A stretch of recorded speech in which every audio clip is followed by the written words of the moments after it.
Hola a todos, todas y todes. Con ustedes su fiel locutora y por hoy entrevistadora, soy Alison Comte.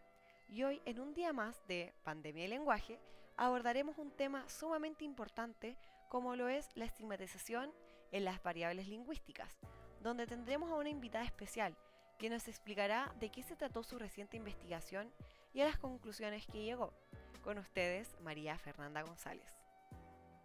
Hola, buenos. A partir de los temas que se trataron en una asignatura de la universidad, nos surgió el interés de abordar cómo nos afectó durante toda nuestra vida la estandarización de la lengua y cómo esto hace que se estigmaticen ciertas variables lingüísticas. Y sobre eso que venimos a hablar hoy en el podcast. ¡Guau!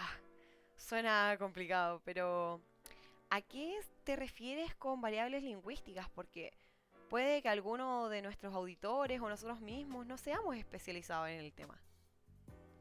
Mira, las variables lingüísticas son cómo nos comunicamos, las palabras que empleamos, ya sea el acento, el tono o la entonación, que son elementos de estudio de la prosodia, o también a eso le sumamos elementos gramaticales o fonológicos.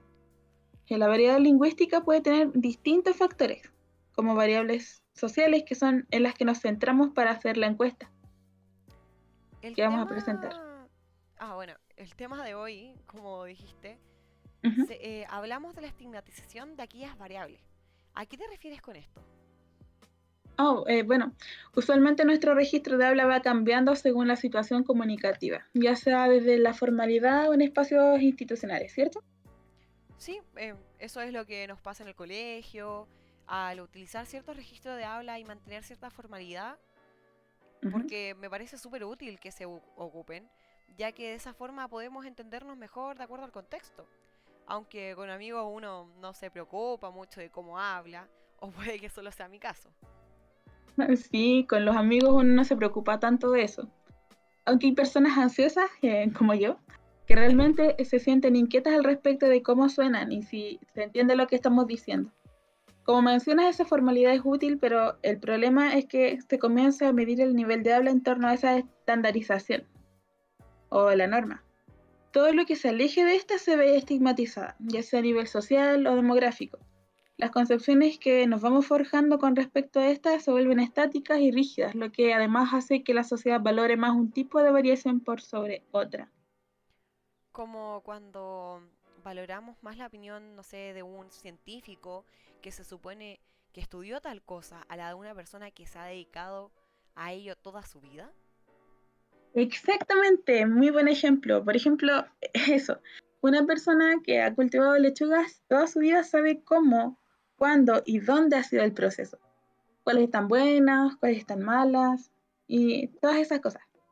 En cambio, puede que alguien que hace lo mismo, pero que ocupa un dialecto más técnico y formal, convenza más a la gente que el primero, que su uso del lenguaje puede ser más cotidiano. Bueno, honestamente hablando, yo le creería a quien me hable más bonito. Así como en esta entrevista que estamos teniendo ahora, tú eres más conocedora que yo. Así que por lo mismo yo te voy a creer todo lo que me digas aunque me mientas. No, no, no hagas eso. Pero te voy a creer. Y por el mismo ejemplo de la persona que vende lechugas, yo le voy a creer porque siento que él sabe más que yo y por ende es que es tan importante el tema de hoy y que nos emociona y concierne, es porque llevamos juicios y prejuicios intrínsecos respecto a cómo alguien más habla con nosotros. Pero quiero saber más al respecto de la investigación que llevaste a cabo, si nos puedes contar un poco más. Ya, mira. Eh, o sea, una introducción breve sería el tema, como la estigmatización de de los hablantes de acuerdo a su habla, ya sea por dónde viven, cómo se expresan y las palabras o el acento que tienen. Gracias a una encuesta que hicimos, logramos reunir datos y experiencia de 39 personas que nos ayudaron a establecer que la moda de los encuestados son chilenas mayores de 18 años, las cuales no pertenecen a ninguna etnia.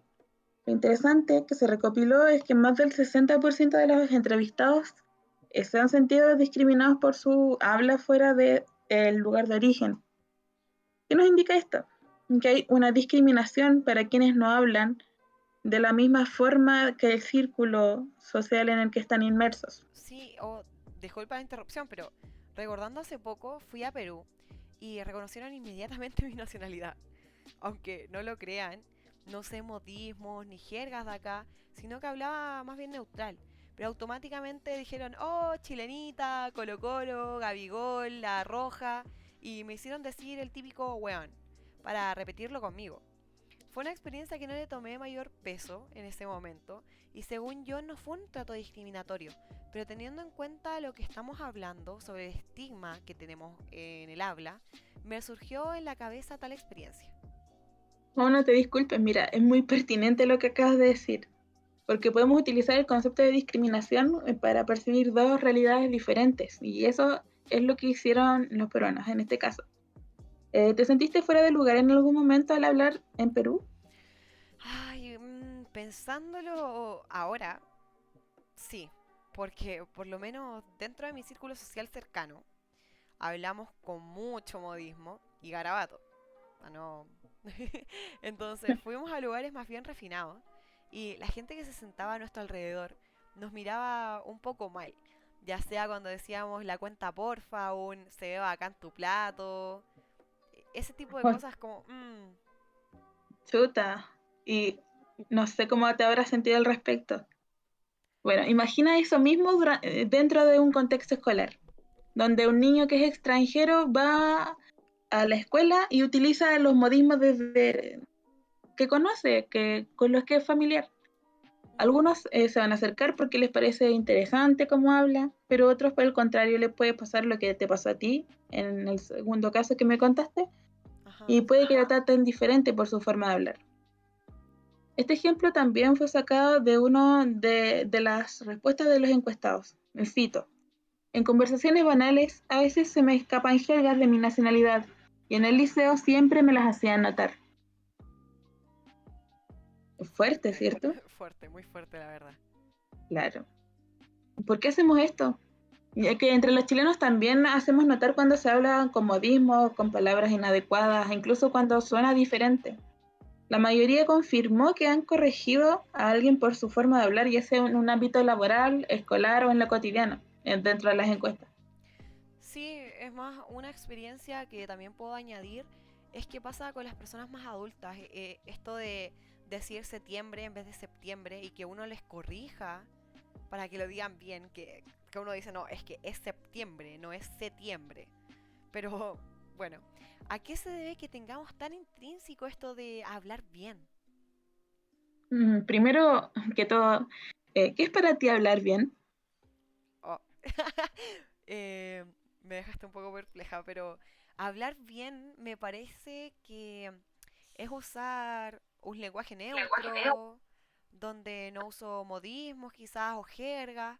En realidad nunca me había cuestionado lo que es el hablar bien.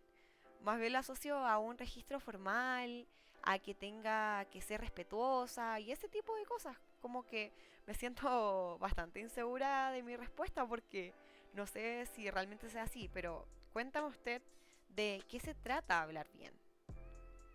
Antes de contestar, vamos a ver lo que opinan nuestros encuestados. Según sus diversas respuestas, hablar bien tiene relación con los siguientes puntos. Voy a ir nombrándolos y diciendo la cantidad de personas que respondió con relación a lo anterior. Ok. En dicción, 11 personas dijeron que esto es importante para hablar bien. En léxico, 10 personas consideraron que esto era importante a la hora de hablar bien. Lograr transmitir lo que se quiere decir, 10 personas consideran que esto es importante. Reglas gramaticales, 10 personas consideran que esto es importante. Coherencia en el discurso, 3 personas creen que esto es hablar bien. Ujú. Una persona contestó que hablar bien tiene relación con la perspectiva. Una persona contestó que hablar bien es el nivel de modal, de respeto, que sea lo que tú contestaste. Sí, efectivamente. Otra persona puso que hablar bien era hablar neutral. La contesté yo Cuatro, entonces. sí, se parece a tu respuesta.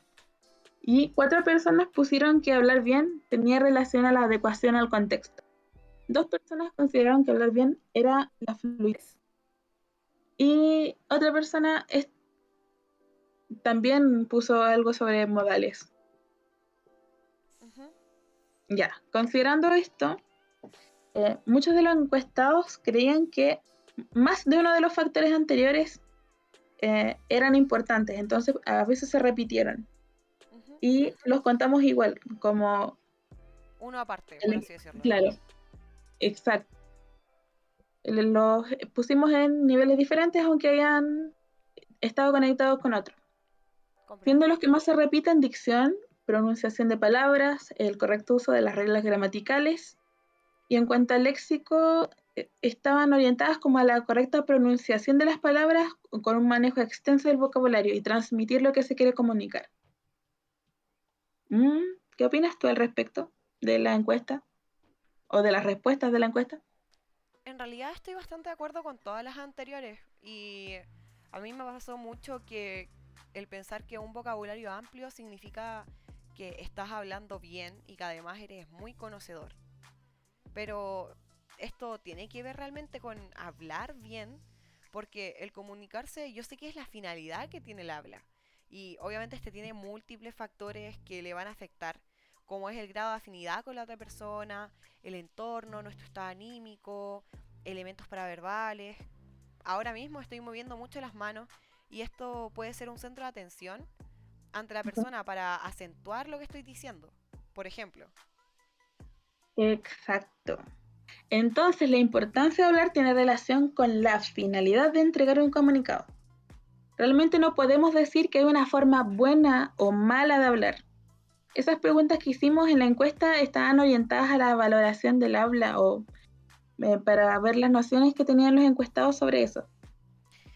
entonces, el hablar mal, hablar bien, ninguno de los dos existe. Como que me deja peinada para atrás, como dicen los lolos. Todos estos años me estuvieron diciendo que hablo mal y nunca fue así. ¡Ay, qué rabia! Exacto, la noción sobre hablar bien o mal están instaurados en el pensamiento colectivo por la misma norma estandarizada que se enseña en las escuelas. Se Ah, dice que un registro es más adecuado que otro. Y sí, efectivamente, la adecuación existe, pero no tiene relación con la valoración, son factores diferentes. ujú. Y eso es lo que no nos explican. Que nos corrijan en torno a cierta norma hace que percibamos que hay algo mal, cuando el lenguaje es sumamente heterogéneo. Todos hablamos de formas distintas, tenemos dialectos diferentes, jergas, modismos, que hemos recogido y adaptado, o sea, interiorizado. Y muchas de estas palabras no las pronunciamos de forma correcta, a veces suprimimos la D o la S, o derechamente decimos palabras como creemos que son y no como realmente se pronuncian. Por ejemplo, yo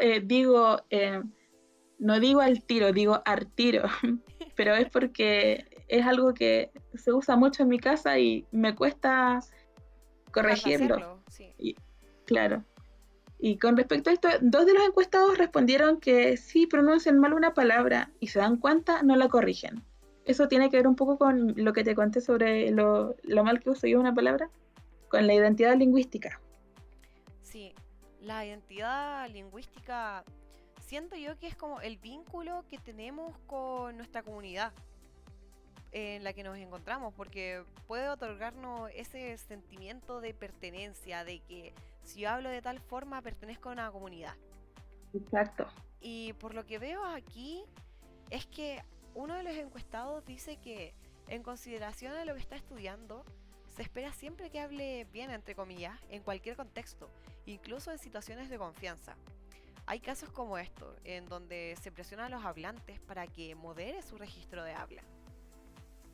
Lamentablemente, así es. En otra de las respuestas que refiere al mismo tema, una de las personas encuestadas dice que tiene que fingir su acento porque su lengua vernácula se considera fea o como suena. Entonces, mientras se comprenda lo que queremos transmitir, no podemos valorar un habla como buena o mala, sino como adecuada o inadecuada. Y ¿Sí? también Siempre y viendo... cuando Ok, tener en cuenta el contexto. La adecuación tiene que ver con eso. sí, toda la razón. Y viendo nuevamente tu encuesta, hay 4 personas que dicen que hablar bien tiene relación a adecuarse al contexto. Y creo que es esto lo que tendría que primar por sobre el manejo de un extenso vocabulario. Con esto no Sí. quiero decir que en una reunión para conseguir un trabajo vamos a dejar de lado las normas sociales y lingüísticas, porque los registros están para ser utilizados. Eso sí, eh, yo creo que no voy a ir a buscar un trabajo y decirle buena compa al entrevistador o tratar como amigo de toda la vida a alguien que me pidió la hora fuera del metro. Creo que se entiende el punto. Haciendo Ujú. una síntesis, el hablar bien o mal no está vigente, pero sí hay que respetar las normas sociales y lingüísticas que hay para que a través del habla sí podamos comunicarnos y transmitir lo que queremos. Bueno, hoy salí sabiendo más de lo que esperaba y se lo agradezco mucho, pero tengo una duda. ¿Cómo cree que influye esto en la pandemia? En sí creemos que influyó más que nada a nivel social, ya que en el encierro con quienes más nos comunicamos con inmediatez fueron con nuestros convivientes o con la familia. Y con ellos no es necesario adecuar cómo nos expresamos, aunque sí, gracias a la Internet esto se amplió, pero no tanto al hablar, es por lo que no sentimos que tenga mucho que ver con nuestra idea principal.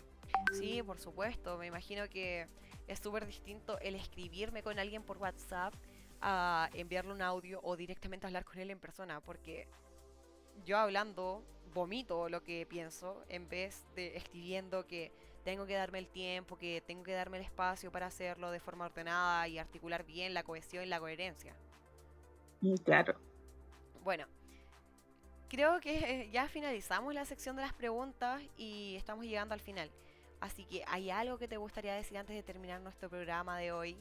¿Alguien para mandarle un saludillo? ¿Alguna frase motivadora que nos dejes inspirados? Sería muy grato que dejáramos los prejuicios de cómo hablan las personas y, por ejemplo, también atendiendo a una de las inquietudes de dos encuestantes, no enjuiciar a quienes utilizan un lenguaje inclusivo, porque respetan la diversidad y no está mal hablado, o sea, la lengua está viva. No hay un concepto de bien o mal, y la gramática está ahí solamente para ser un apoyo del lenguaje y de las personas, no para establecer límites. Así que les invito a mejorar, a leer, reflexionar sobre la conciencia lingüística y siempre dejar en claro que todas las personas somos diferentes y hablamos de forma distinta, por lo que no hay que juzgar a nadie. Muchas gracias por la invitación, fue un agrado conversar contigo. Bueno, el placer es nuestro de tenerte en el programa de hoy. Aprendimos demasiado y esperamos que nuestros fieles auditores también lo hayan disfrutado y pongan en práctica lo escuchado. Así que pueden sacar a relucir sus nuevos conocimientos para cuando les digan, oh, pero habla bien. Gracias por estar presente a todos, todas y todes. Nos vemos la próxima semana en un nuevo contenido en Pandemia y Lenguaje, en su canal de siempre.